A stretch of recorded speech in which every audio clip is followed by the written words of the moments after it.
सुजित कुमार हेबे केंद्र मंत्री।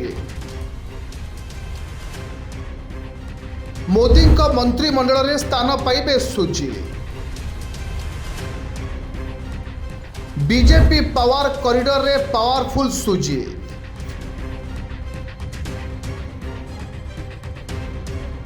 दर्शक बंधु, राज्यसभा सांसद सुजित कुमार को नहीं एबे राजनैतिक महल रे भिन्न चर्चा।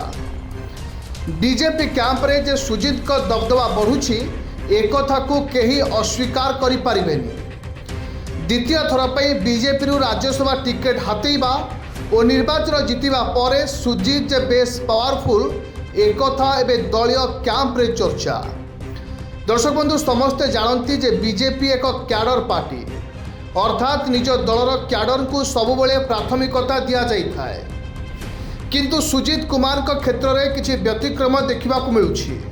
दल में अनेक नेता थाउ थाउ सुजित कुमार को राज्यसभा टिकेट मिलवा समस्त को आश्चर्यचकित करथिला। हुए तो यह पछरे बीजेपी बड़ रणनीति थिबा कहुछि।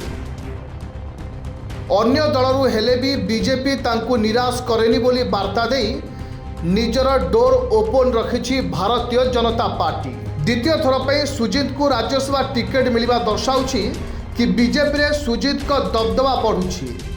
कारण बीजेपी रे संसदीय बोर्ड अनुमोदन बिना किछि भी निष्पत्ति हुएनी। सुजित का प्रार्थित्व पछरे उभय राज्य और केंद्र नेतृत्व स्वीकृति रही एक कथा स्पष्ट। आउ एबे सुनिबा को मिलुछि कि सुजित कुमार कुआडे केंद्र मंत्री हेबे, अर्थात मोदी मंत्रिमंडल में सुजित कुमार को स्थान मिल पारे बोली चर्चा होउछि। एहा पछरे भी बीजेपी एक दिल्ली लॉबी काम करुछि बोली चर्चा हुए। सुजित कुमार बेस उच्च शिक्षित होइतिबा बेले बेस मार्जित मध्य। राज्यसभा भी तांकर डिबेट बेस उच्च कोटीर। आ लगातार द्वितीय थर पे निर्वाचित हेबा परे दिल्ली रे तांको बड़ दायित्व मिल पारे बोली एबेठारु आरंभ हो जाइछि चर्चा। सुजित कुमार का राज्यसभा प्रार्थित्व समस्त को चमकाई देइथिला।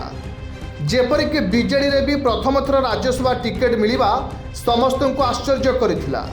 अनेक ना को नहीं चर्चा चलीथिबा बेले डार्क हॉर्स भावे उभा होइथिले सुजित।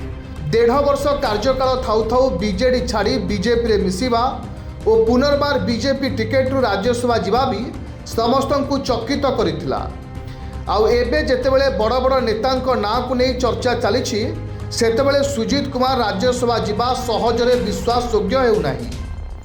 अर्थात बीजेडी पावर कॉरिडोर बेस निकट रे थिबा ए नेता एबे बीजेपी रे भी पावरफुल। आगो को दिल्ली रे मंत्री हेले भी किछि आश्चर्य हेबार नाही बोली राजनैतिक समीक्षकों मत। Bureau report, Kalinga pulse.